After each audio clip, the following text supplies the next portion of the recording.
ህዝባዊ ወያነ ሓርነት ትግራይ ጠቅላይ ሚኒስትር ዶክተር አብይ አህመድ ማክሰኞ ዕለት በህዝብ ተወካዮች ምክር ቤት ቀርበው ያስተላለፉትን መልእክት በመቃወም በትግርኛ ቋንቋ ባወጣው የሶስት ገጽ መግለጫ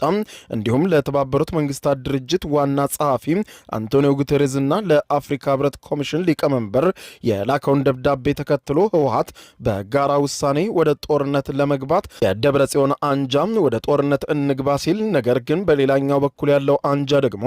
ምክንያት በመደርደር ይህ እንደማይሆን እያስቀመጠ እንደሚገኝ ይታወቃል። ነገር ግን ህዝባዊ ወያነ ሓርነት ትግራይ ህወሓት አሁን ላይ ብዙዎችን ባስቆጣና ባሳዘነ በዚህ የባለ 3 ገጽ መግለጫው ላይ በደም አፋሳሹ የትግራዩ ጦርነት የሞተውን ሰው በተመለከተ ሲነገሩ የነበሩ ቁጥሮች የተጋነኑ ናቸው በማለት የገለጸ ሲሆን ጠቅላይ ሚኒስትሩ አሁንም እየተሳለቁብን ነው ሲል በዚሁ መግለጫው ላይ ይከሳል። ጠቅላይ ሚኒስትር ዶክተር አብይ አህመድ አሁንም ንስሐ ለመግባት አልሞከሩም በማለት ቁጣውን የሚገልጸው የህወሓት መግለጫ ህወሓት አክሎም ጦርነት አልፈልግም በማለት ያስቀመጠ ሲሆን ሌላ ዙር ጦርነት አደጋው ከባድ ስለሚሆን የሚመለከታችሁ ወገኖች አስቀድማችሁ የበኩላችሁን ጥረት አድርጉም ሲል ተደምጧል። የፕሪቶሪያው የሰላም ስምምነት ከመቼውም ጊዜ በላይ አደጋ ላይ ስለወደቀ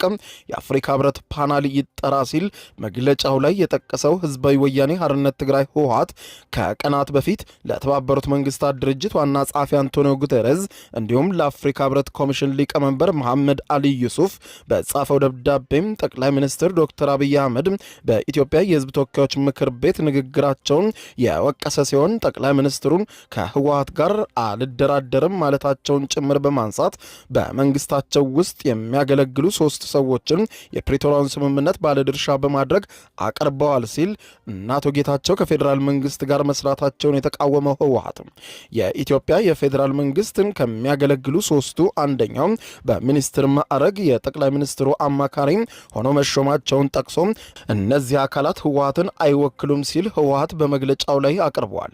በኢትዮጵያ ብሔራዊ ምርጫ ቦርድ ሙሉ በሙሉ ህጋዊነቱን ያጣው ህወሓት በሊቀመንበሩ ደብረጽዮን ገብረ ሚካኤል ፊርማ በተነበበው የ3 ገጽ ደብዳቤው የፕሪቶሪያ ስምምነት አደጋ ላይ ወድቋል ያለ ሲሆን የኢትዮጵያ መንግስት ግፊት በማድረግ ከትግራይ ብሔራዊ ክልላዊ መንግስት ጋር እንዲነጋገር ይደረግ ሲል ባቀረበው ጥሪ ለኢትዮጵያ ሰላም እንዲሁም ለአፍሪካ ቀንድ መረጋጋት የፕሪቶሪያው የሰላም ስምምነት እንዲቀጥል መጠየቁም ተመልክቷል።